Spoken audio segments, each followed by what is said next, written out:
Hi friends, నేను ఒక రా బనానాతో స్నాక్ ఎలా చేయాలో చూపిస్తాను. కట్లెట్ లాగా చక్కగా బనానాని ఉడకబెట్టేసి చెక్కు తీసేసి స్మాష్ చేసి పెట్టుకోండి. అందులో సన్నగా కట్ చేసి పెట్టుకున్న మన ఉల్లిపాయలు, కొత్తిమీర, ఉప్పు, కారం, కొంచెం ధనియా పొడి, జీరా పొడి, కొంచెం ఆమ్చూర్ పౌడర్ కూడా వేసేసి ఇలా కట్లెట్ షేపులో చక్కగా మనం రెడీగా చేసి పెట్టుకోండి.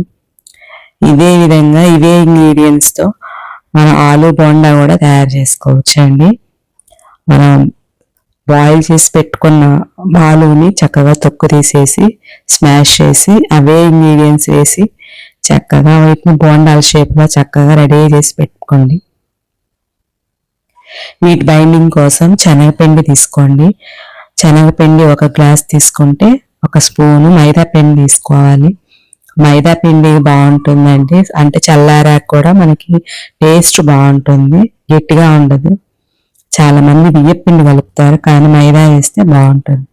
కొంచెం ఉప్పు, కారము, లాస్ట్లో కొంచెం వంట సోడా వేయాలండి. అవి వేసేసి ఒక 10 మినిట్స్ అలా సెట్ చేసుకుంటే రెడీగా ఉంటే బాగుంటుంది. అంతే, మనం రెడీ చేసి పెట్టుకున్న పిండిలో మనం రెడీగా ఉంచుకున్న బాల్స్ వేసుకొని ఆలు బాలు, బనానా కట్లెట్ 2 వేసేసి చక్కగా డీప్ ఫ్రై చేసి పెట్టుకొని తినేస్తే రెడీ అయిపోతుందండి.